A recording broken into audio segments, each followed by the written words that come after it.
that includes the Synthesis Report Technical Support Unit and Working Group TSUs. Lastly, on behalf of the IPCC, I offer my deepest thanks to the Swiss government for hosting this meeting in Interlaken. The synthesis report marks the end of an extraordinary process. It has produced the world's most comprehensive assessment of the climate change science, the risks of climate change, and response options. The report will serve as the resource for policymakers at a critical moment in history, a time when it is imperative that climate action become a much higher priority. The synthesis report brings together the key findings from 3 previous special reports and 3 working group reports. It stands on the shoulders of giants that brings forth its own insights and perspectives. The report offers hope, and it provides a warning. It warns that the pace and scale of what has been done so far and current plans are insufficient to tackle climate change. Deep, rapid, and sustained emissions reductions and accelerated adaptation action is required in this decade to address climate change. We are walking when we should be sprinting. In 2018, the IPCC highlighted the challenge of keeping warming to 1.5 degrees Celsius above pre-industrial levels. 5 years later, the challenge is even greater. The impacts of human-caused climate change are unfolding with bracing clarity. More frequent and more intense droughts and flooding, threats to our food and water security, illness, and death.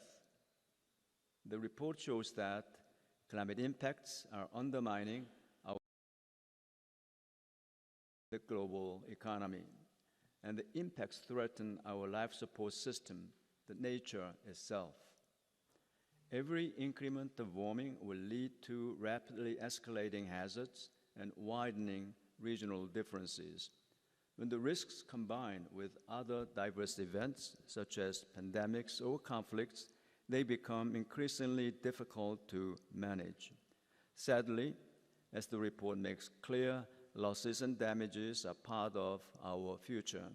But the report also emphasizes that effective and equitable climate action now can lead to a more sustainable, resilient, and just world.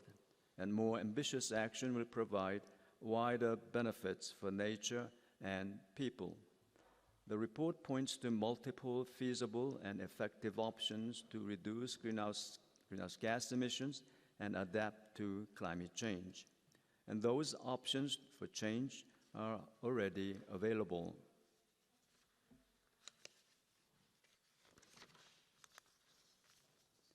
The question is, can we deploy those options quickly and effectively, enough to cut emissions to create a safer, sustainable future for everyone? Can we protect ourselves with more resilient practices and infrastructure? That's the challenge. Limiting warming to 1.5 degrees Celsius requires deep, rapid, and sustained reductions in greenhouse gas emissions.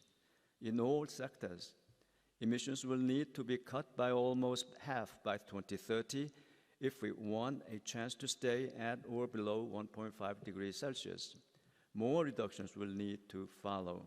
But action now along many dimensions could result in the transformational change essential to the future we all wish for. A future not just for ourselves, but for generations to come. We already know how to proceed on many fronts. The report identifies tried and tested policies and practices that can work in diverse contexts to reduce emissions and advance climate resilience. But they need to be scaled up and applied more widely. Lowering demand for carbon-intensive goods, and carbon-intensive goods and services is a particularly promising way to reduce emissions.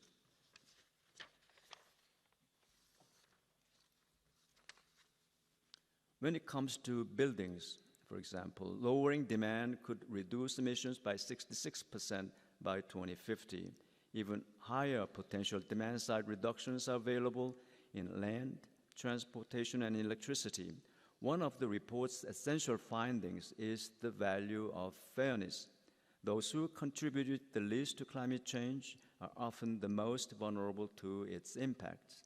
In the previous decade, people who lived in areas highly vulnerable to climate impacts were up to 15 times, I repeat, up to 15 times more likely to die in floods, droughts, and storms.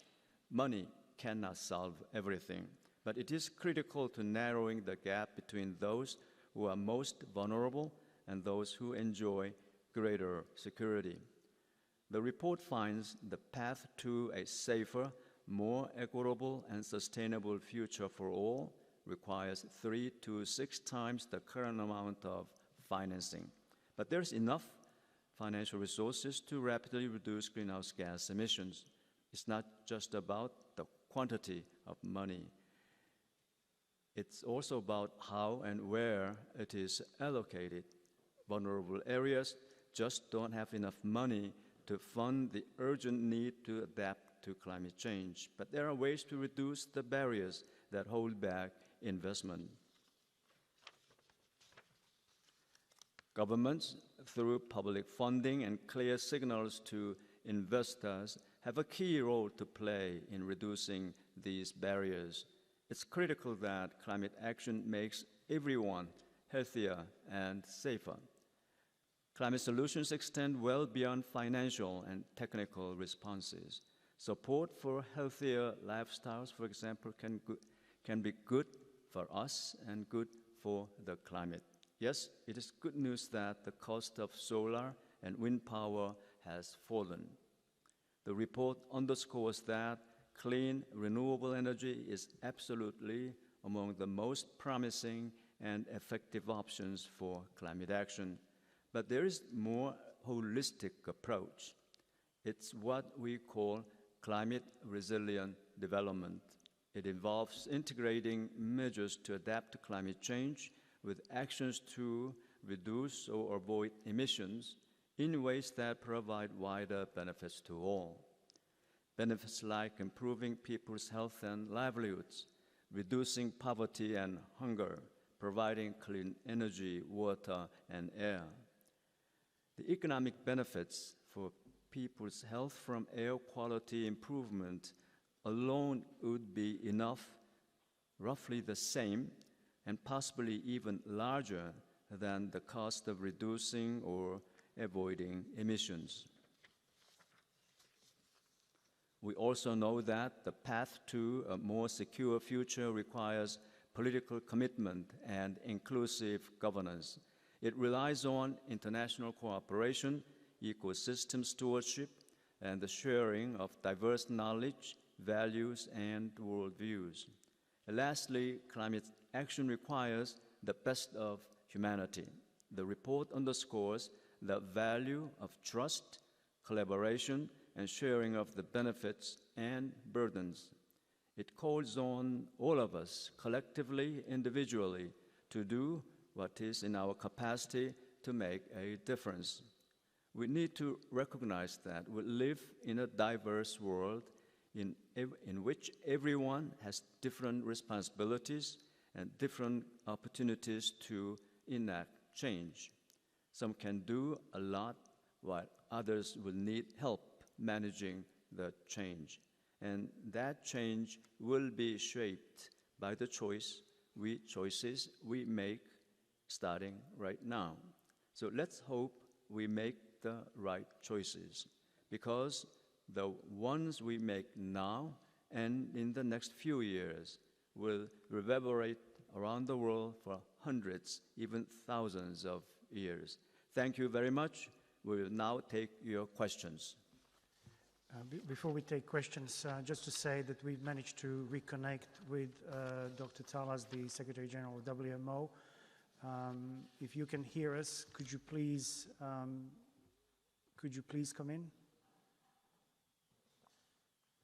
Dr. Talas is in Helsinki, so I understand you only have a few minutes. Dr. Talas, we can see you and hear you.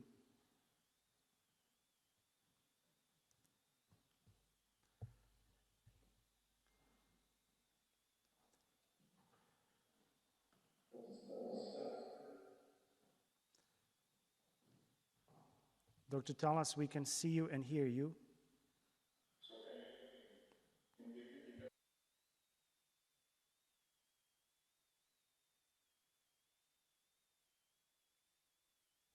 Please go ahead.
Health,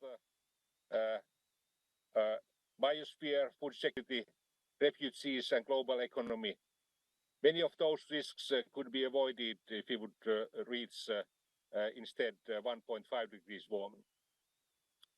WMO will publish its State of Climate report in a few weeks, where we will show that all of the climate parameters are moving into totally wrong direction.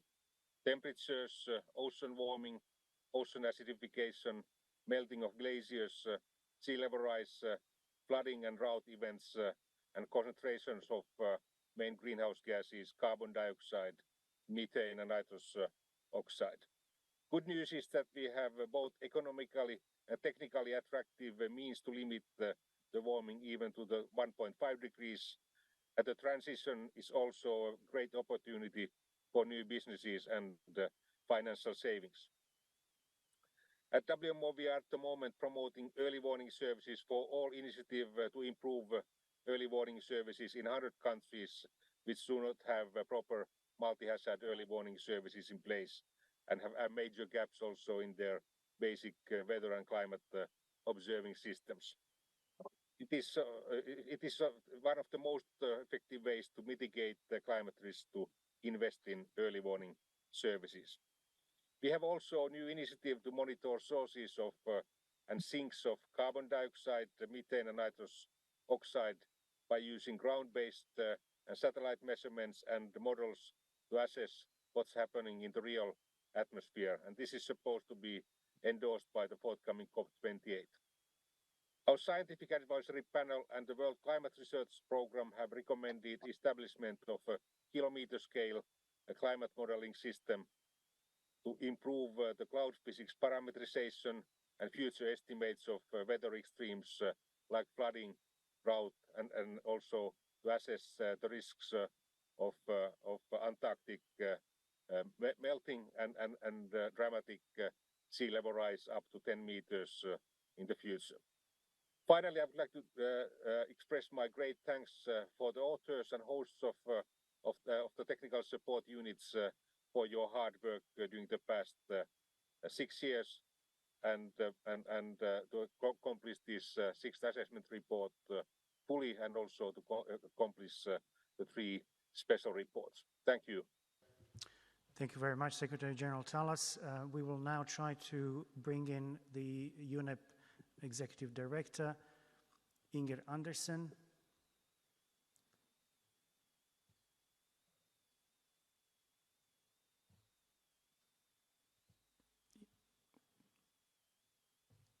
Inger, the floor is yours.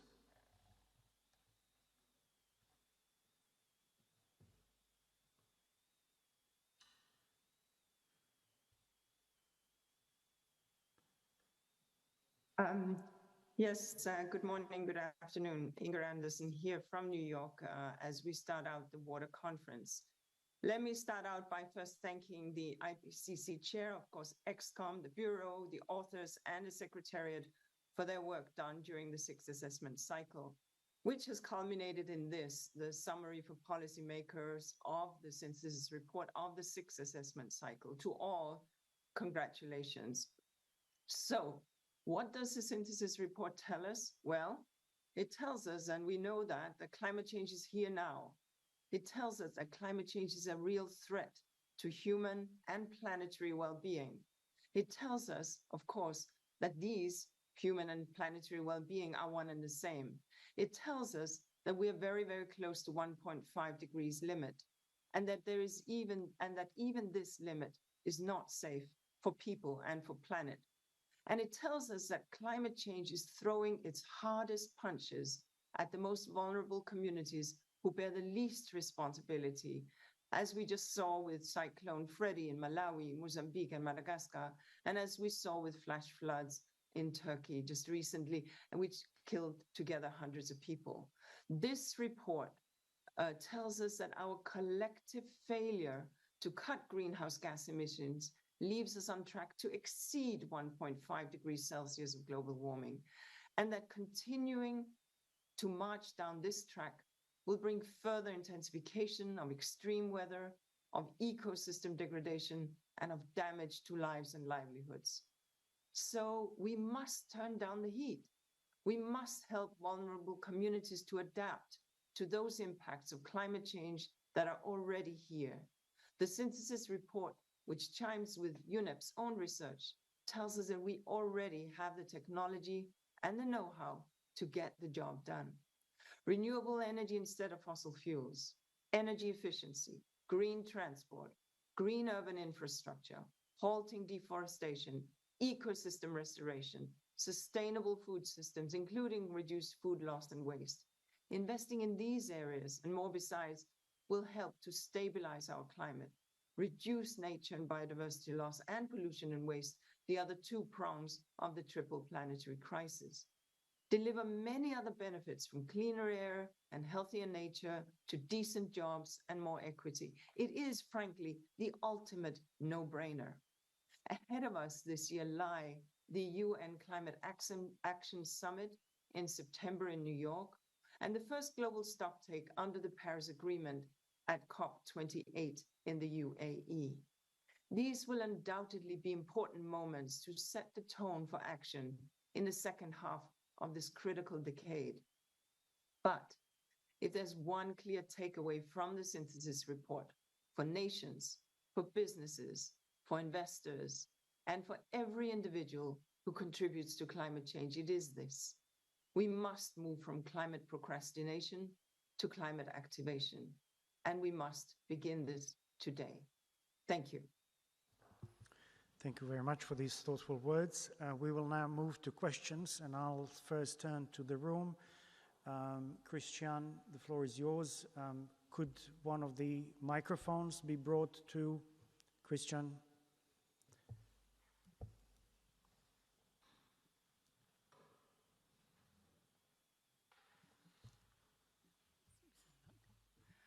Hello, my name is Christiana with the German press agency, and my question is this is a report that has been approved by governments. So basically governments are talking to themselves here with their dire warnings, which is a bit bizarre, but I guess the problem is that a warning and action are two different things. So I wonder whether you could give us, in a nutshell, what is your message to those people who are in power today?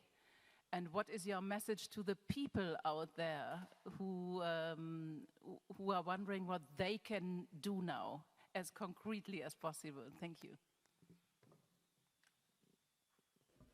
Thank you very much for that question. And our report, the census report, can be summarized as a message of hope And we know that the world has suffered greatly from ongoing climate change problems. And if the demand of energy, demand and supply patterns will continue as we have seen so far, and then we will suffer more in the future. And this report clearly emphasized that we do have technology and know-how and tools to solve for the climate problems. And for instance, we have analyzed greatly about the consumption patterns and production patterns, and specifically, we have found that there's a great deal of room for improvement in the energy efficiencies to the tune of the demand energy consumption can be reduced by 40 to 70% in some sectors within the next 2 decades. That will contribute greatly in reducing the greenhouse gas emissions. Another instance is we found that a great deal of the potential for reduction in future greenhouse gas emissions in the urban centers by pursuing a very comprehensive, climate-friendly development patterns. Those are just few examples of the programs and investment patterns that countries can take to reduce the threats of climate change now and for the future. Now, with regard to for some detailed technical aspects of the message, I invite section facilitators to jump in.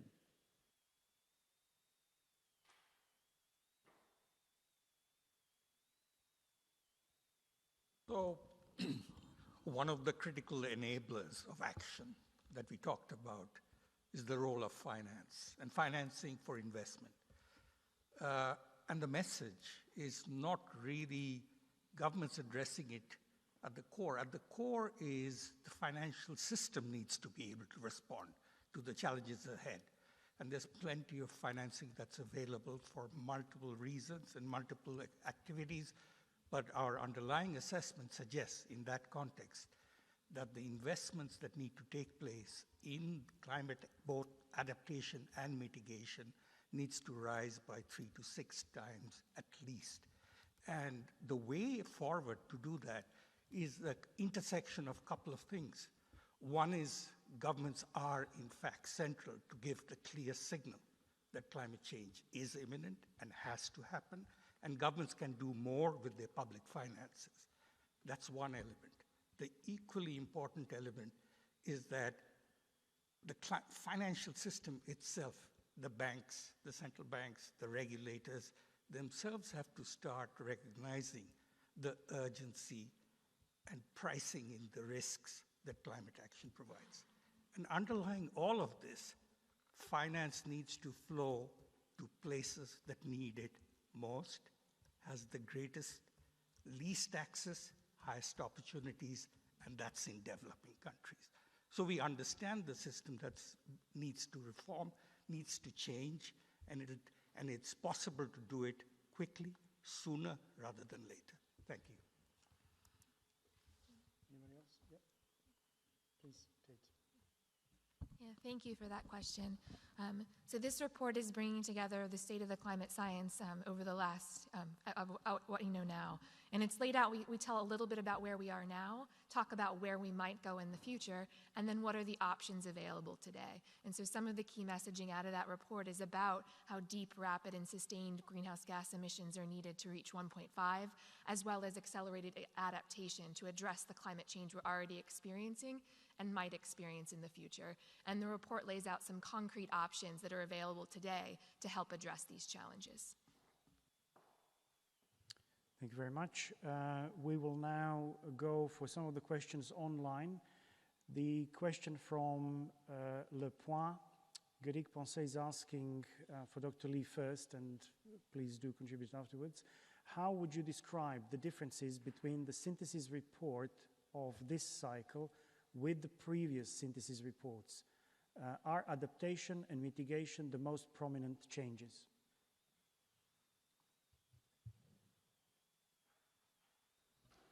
The major difference between the last one and the current one is a more integrated integrated approach for climate science, its impact of climate change, and response measures into this one standalone document.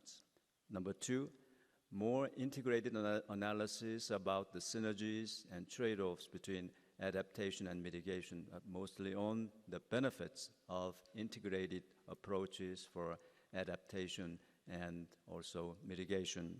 And third, it is probably the most important aspects. We brought in the human side of the climate change issues.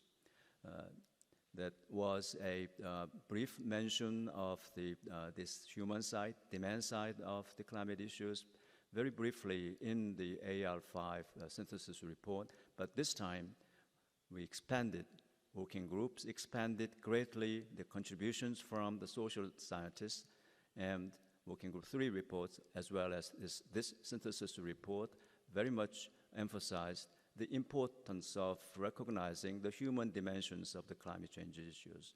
And I believe these differences will probably, hopefully, to continue this emphasis on the human side. So will continue to be attracting much attention, not only this cycle, but also for the next cycle and thereafter. So anyone that wishes to jump in on this matter, please. So we'll go first to Aditya and then Chris. Thank you for that question. I think one thing that's also different between AR5 and AR6 synthesis report is the focus on solutions. So we are being much more concrete in terms of what can be actually done.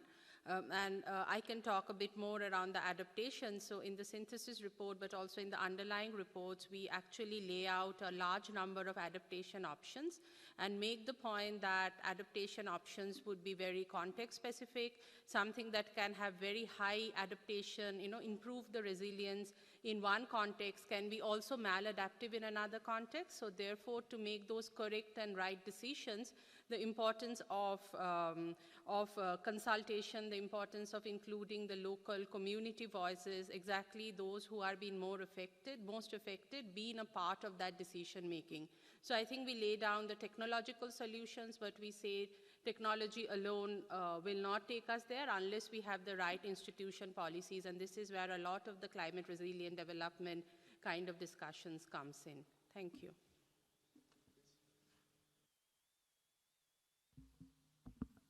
Thank you for the question. I think this report also makes clear that action to reduce greenhouse gas emissions and adapt to the impacts of climate change is more urgent than previously assessed in AR5, and that this decade, actions in this decade are critical for securing a sustainable future for all. I'd also like to emphasize the report has a more integrated assessment than we have had before on the linkages between adaptation and mitigation actions, and that there are multiple co-benefits both in ecosystems and for human health by integrating adaptation and mitigation. For example, reducing greenhouse gas emissions, which are often co-emitted with other near-surface air pollutants, can have huge benefits for improving human health. Shifts to sustainable, healthy diets can also benefit biodiversity by opening up land for ecosystem restoration. So the report points in detail, more than in AR5, to the multiple co-benefits we can achieve, not just for the climate, but also for society and biodiversity by taking more rapid climate action. Thank you very much. Next question is for the Secretary Abdallah Moqsit. It's from Maxime Menguet from West France. The question is, what could be the main aims of the next assessment cycle? And is the IPCC reflecting on the shift in panel's rhythm of publication of reports? Thank you very much. Following the past practice, at the end of each cycle, we have a plenary dedicated to lesson learned as well as future of IPCC. Now what is expected for next cycle is to consider already one selected special report about climate change and cities, and also a report about short-lived climate forces. And of course, during this plenary for the future of IPCC, we will listen to the request from governments what kind of next special report will be included. This is about the report, but also what is the focus for IPCC for next cycle.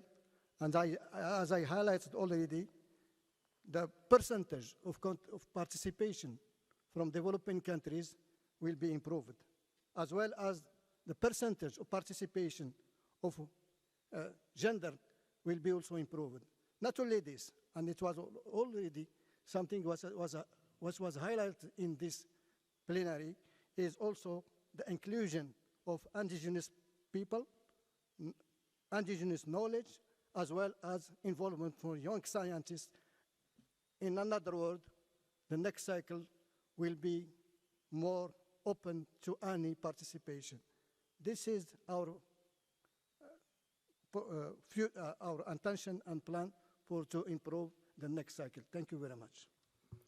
Thank you. The next question is from Mitchell Beer. The question is, how do you see this report shifting the focus or outcome of the global stocktake at COP28? This report is the resource for the policymakers in addressing the challenges and tasks posed for the global stocktake. Global stocktake is, as you know very well, is to address the way to understand mutually where we are, and where we want to be, and what is required to achieve that goal. And our report is organized in such a way that all the key findings of underlying working group 1, climate science, working group 2, impacts and adaptation, vulnerability, and the 3, the response measures, are integrated and summarized into the synthesis report. So we believe that this report is a standalone report to be a very effective guide for policymakers, and along with the 6 reports we already produced, those 3 special reports and working group reports, will provide a valuable resource for the policymakers to address the key tasks for the global stocktake. Any more contributions will be very much appreciated. Okay, the next question, and perhaps this is maybe for Peter Thorne and Dr. Lee. Based on the current science, this is a question from Barbara Moran. Based on the current science, when do you expect the global temperature to exceed 1.5 degrees Celsius over pre-industrial levels? Okay, thank you for the question. In the synthesis, we took the findings from both Working Group 1 and Working Group 3, and the finding is that almost irrespective of our emissions choices in the near term, we will probably reach 1.5 degrees in the first half of the next decade. The real question is whether our will to reduce emissions quickly means we reach 1.5 degrees, maybe go a little bit over, but then come back down, or whether we go blasting through 1.5 degrees, go through even 2 degrees and keep on going. So the future really is in our hands. We will, in all probability, reach around 1.5 degrees early next decade. But after that, it really is our choices. This is why the rest of this decade is key. The rest of this decade is whether we can apply the brakes and stop the warming at that level.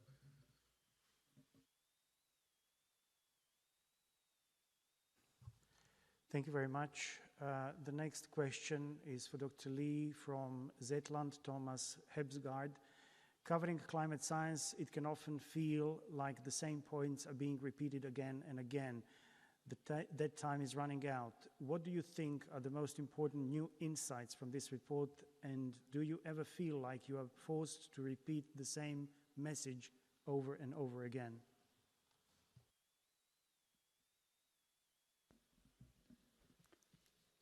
What we need, science is clear on the issues of climate change. What we need from now is a political will on the part of policymakers, also on the part of constituents, that determine who will be the political leaders in each domain of their concern. Now, the second point is we need a public support to take the immediate action so that the climate neutral and carbon neutral world be a realistic world we will have. And the last point I want to emphasize is there must be a personal motivation to be on that trajectory toward net zero goal. So I believe these three things are the necessary element for the science to be transformed into a political outcome. Anyone who wishes to add, please. Aditi, please. Yeah. One of the new messages is this report, I think, effectively bursts the myth of endless adaptation. The report clearly shows that at higher temperature levels, the effectiveness of adaptation will go down rapidly. So unless mitigation also happens at the pace that's required, many of the adaptation that we are investing now will not remain as effective as they are today. So I think that's a new and an important message. Thank you. Thank you very much. The next question is for Gerhard Krinner. It is from Ingeborg Huse Amundsen. Even if we take action now, is it realistic that global warming will slow down? Thank you. So the question was, even if we take action now, is it realistic that global warming will slow down? And the answer is yes. If we take action now, if we reduce emissions strongly, global warming will slow down. We will see the effects on the global mean temperature trends within 20 years. It's not an immediate effect to see, but it will be discernible within 20 years if we take action now. So this is absolutely clear. Thank you. And let me just add one point that is linked to that question about 1.5 degrees, as Peter Thorne has already said. We now have, in 2030, for each individual year, a chance of 40 to 60% that the global mean temperature will exceed 1.5 degrees, which does not mean that we will have reached by that point 1.5 degree global warming level in the long term. There's a difference between an individual year and long-term warming. Thank you. Okay, the next question is from Alistair Doyle. It's for Peter Thorne. The question is this: I work for Thomson Reuters Foundation. The report highlights individual actions like mentions of cycling, walking, low carbon diets, mental health, etc. What is driving this change? Is the IPCC trying to enlist everyone in action because governments are falling short? So this synthesis report is a synthesis of the underlying findings of the underlying literature. It's ultimately true that emissions are the result of our individual actions. We are the ultimate consumers. We are the ultimate people driving or cycling or walking, etc. We need to be enabled by governments. But action is needed at all levels, from intergovernmental through governments, through communities to individuals. We are beyond the point where, as the late great Douglas Adam would say, climate change can be somebody else's problem. If we had had the foresight to act in 1990, to start to act in a meaningful way in 1990, we would have a vast vista of options available to us to still avoid keep well below 2 degrees and strive for 1.5 degrees. The reality is We, at all levels, governments, communities, individuals, have made climate change somebody else's problem. We have to stop that. We have to act now. It is action across all scales. Do not say it is your government's problem, your community's problem. It is your problem as part of that community, as part of that country, to make the difference at this point for the resilient future we need, that is resilient to the climate change we absolutely have and avoids as much additional climate change as humanly possible. Thank you. Thank you, Peter. I believe Kate would like to contribute. Yeah, one of the roles of the IPCC report is to bring science and help inform decision-making at all scales. And so in the synthesis report, we assess a number of different options and what their implications would be for emissions, how much they cost, what we know about their effects on biodiversity or food security or water security. And we do this for a number of actions across different sectors and systems. So we have information about energy options in the energy systems, options in land, options in cities and settlements. And our role is to bring the science information so that we can help inform decision-making. Thank you very much. The next question is from the Washington Post, from Sarah Kaplan. It's for Dr. Lee.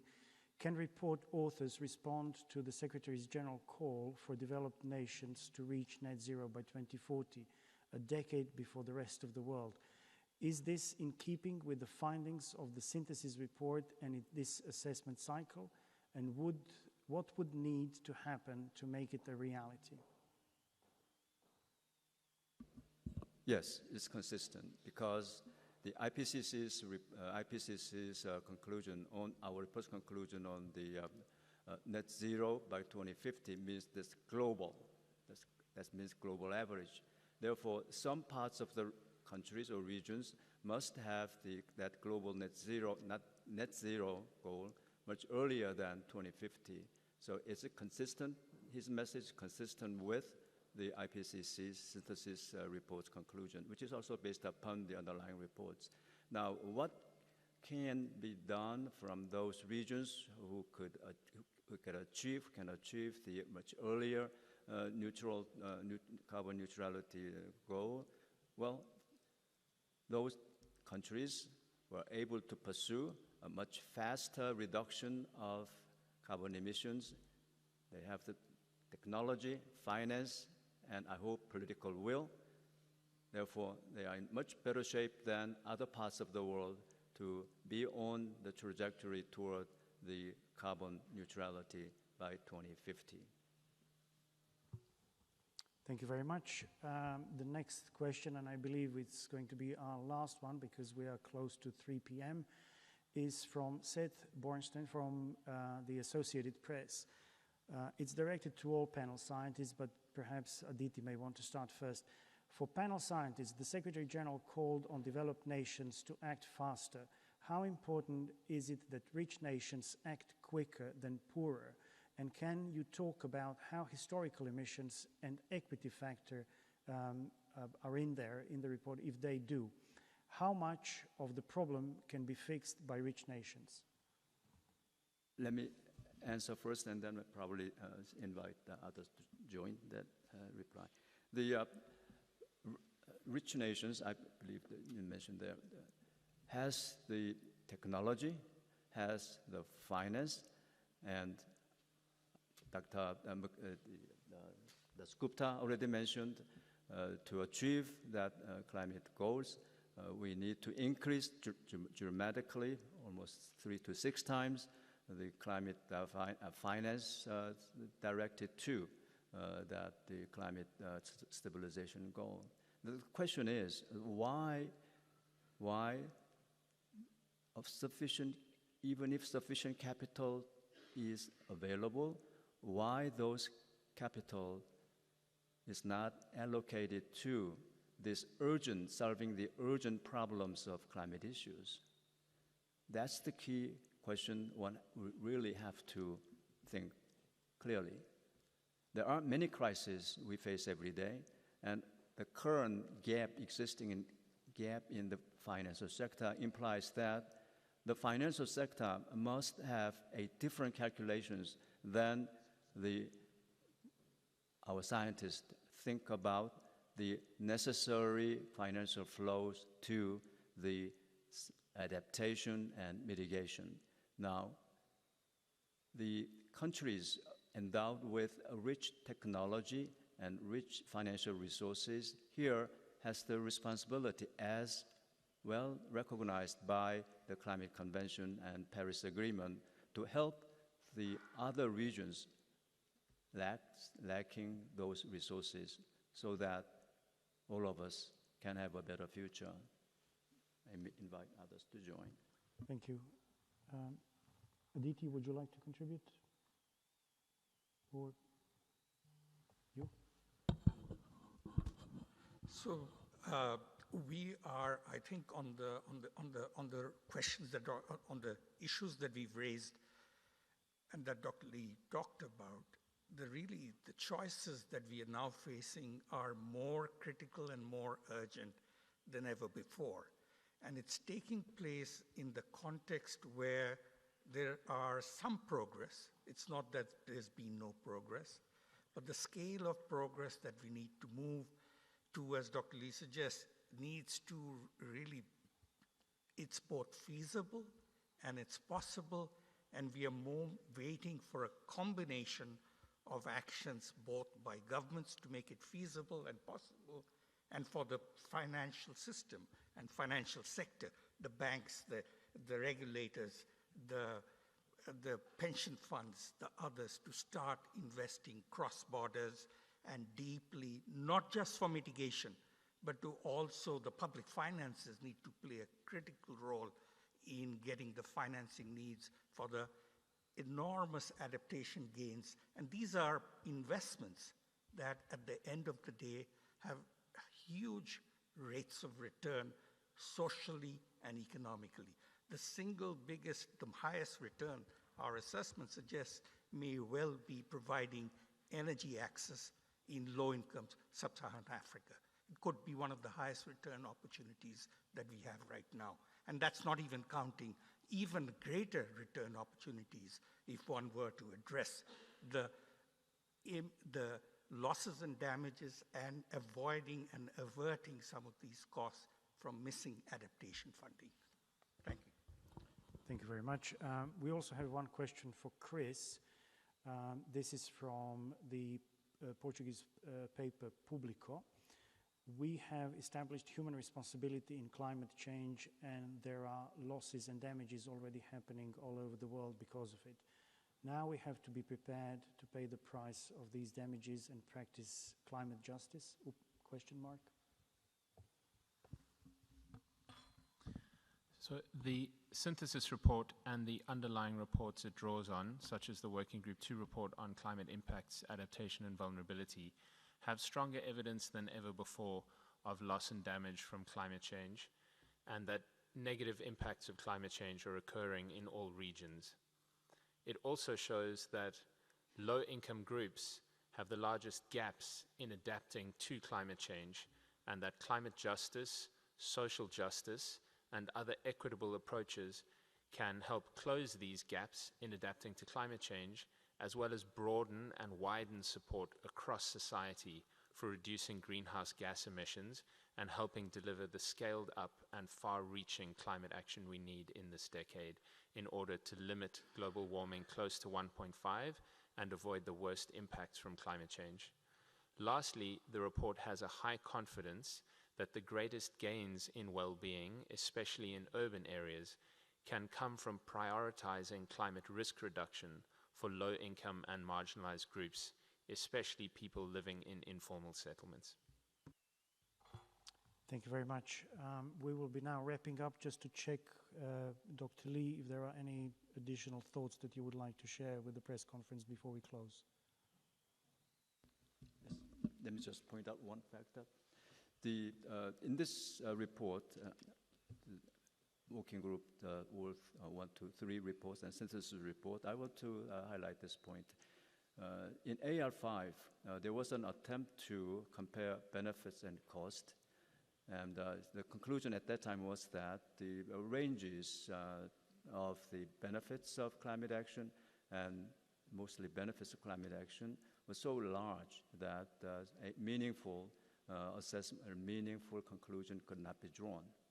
And this time, the scientists involved in this aspect, mostly in the working 3 and 2, found that the global economic benefit of pursuing 2 degrees Celsius stabilization outweigh the global cost of mitigation. So that's a significant message that this report contains, which the AR5 reports did not have. Thank you very much. Thank you very much. And with that, we will close today's press conference. I would like to thank all of the panelists for being here today and delivering these important scientific messages to the global audience.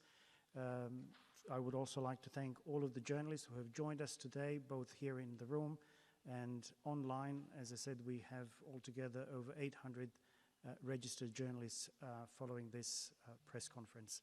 Thank you very much. Take care, and until next time. Bye-bye.